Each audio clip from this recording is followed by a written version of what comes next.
Hello friends, welcome to NIF.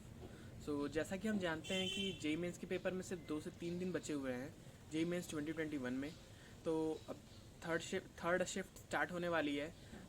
हम आज कुछ ऐसे चैप्टर्स लेके आए हैं आपके सामने जो कि लास्ट मोमेंट रिवीजन चैप्टर्स होंगे, जो स्पेशली उन बच्चों के लिए हेल्पफुल हैं जो कि इस बार बोर्ड में अपीयर हुए हैं और उनके आखिरी 2 मेंस जो है, लास्ट 2 मेंस उतने कुछ खास नहीं हुए हैं। तो उनका मेन मोटिव ये है कि वो कम से कम 100+ मार्क्स गेन करें और मेंस क्वालिफाई करें।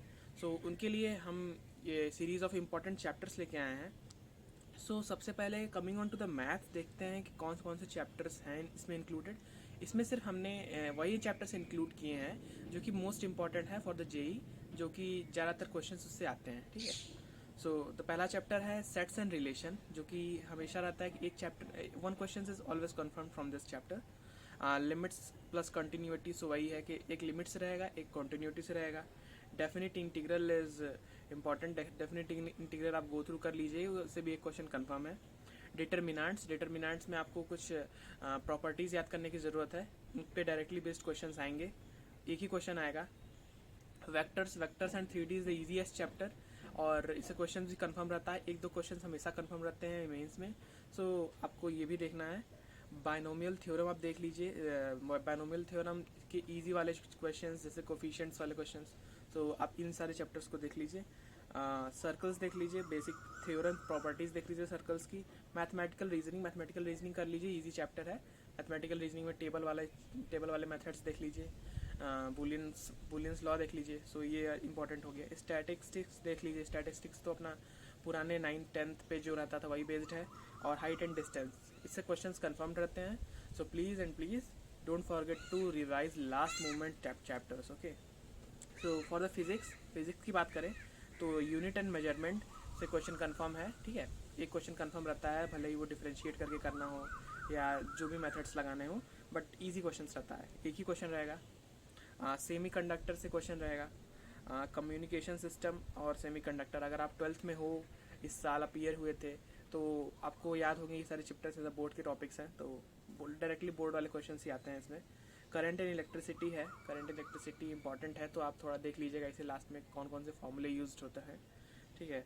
कैपेसिटेंस देख लीजिएगा। AC circuit is important, AC circuit छोटा चैप्टर है, जल्दी कवर हो जाता है। तो जैसे कि इसमें जो चैप्टर्स होते हैं, ग्राफ्स वगैरह होते हैं, वो सारे ग्राफ्स देख लीजिएगा आप। और ये भी इंपॉर्टेंट चैप्टर है।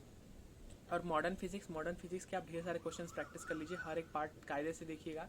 और जैसा कि जो मैंने बताया कि जो बोर्ड्स वाले से बच्चे हैं वो इजीली कर सकते हैं, उनको ज़्यादा टाइम देने की ज़रूरत नहीं है उनको, तो मॉडर्न फिजिक्स उनके लिए आसान हो जाएगा। और इससे लगभग 3 से 4 क्वेश्चन आने कन्फर्म होते हैं। लेकिन अगर नॉर्मल अच्छे से बोर्ड्स पढ़े हैं तो आपसे एक या दो क्वेश्चन ईजिली हो जाएंगे। आप उस पर ज़्यादा फोकस करिए। और Newton laws of motion plus friction से मिला के एक क्वेश्चन आएगा। ये मैकेनिक्स का क्वेश्चन है, तो उतना ध्यान देने की ज़रूरत नहीं है, बट क्वेश्चन आएगा, एक क्वेश्चन आएगा, ईजी क्वेश्चन आएगा। ओके। केमिस्ट्री की बात करें तो केमिस्ट्री में है आपका पेरियोडिक टेबल। ठीक है, तो पेरियोडिक टेबल आप देख लीजिए, केमिकल बॉन्डिंग, कोऑर्डिनेशन, कंपाउंड, ये सारे इजी चैप्टर्स, इनसे 3 से 4 क्वेश्चन आते हैं इन तीनों चैप्टर से, तो आप देख लीजिए, ये इजी हो जाएगा। नेम्ड रिएक्शन है, नेम्ड रिएक्शन मैंने बताया था अपने लास्ट वीडियो में कि आप कहाँ से पढ़ सकते हैं, जो कि है न्यूटन की लास्ट ऑफ द बुक में दिया हुआ है कुछ क्वेश्चन, तो आप वहाँ से देख लीजिए।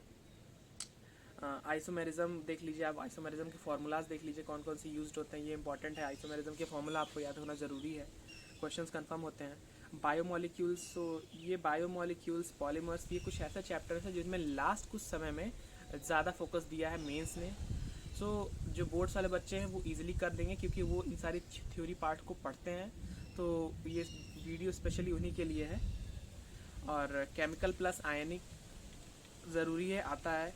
इलेक्ट्रोकेमिस्ट्री में आप फिजिकल के पार्ट में ज़्यादा फोकस नहीं कर पाएंगे, भले ही थोड़ा टफ चैप्टर्स माने जाते हैं फिजिकल के, बट अगर आप फार्मूला आपको याद है कि इलेक्ट्रोकेमिस्ट्री के थर्मोडायनेमिक्स के बेसिक्स फार्मूला, तो एंथैल्पी ऑफ हीट, ये सारी चीज़ें, तो आप इंस्टेंट क्वेश्चंस कर सकते हैं जो कि इजी फार्मूला बेस्ड क्वेश्चंस होते हैं, तो आप वो क्वेश्चंस कम से कम इजीली जल्दी कर सकते हैं in compare to other physical redox reaction के क्वेश्चंस, वो सब आप छोड़ दीजिए अभी, क्योंकि हमारा यहाँ मोटिव क्या है, हमारे यहाँ मोटिव है कि हम 2 से 3 दिन के अंदर, भले जिसका 2 सेकेंड शिफ्ट में पेपर हो, थर्ड शिफ्ट में पेपर, उनके पास अभी टाइम है हल्का सा, सो उन बच्चों के लिए ये वीडियो होगी।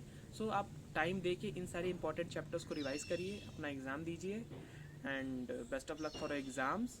सो थैंक यू गाइस, जल्दी मिलते हैं अगली वीडियो में।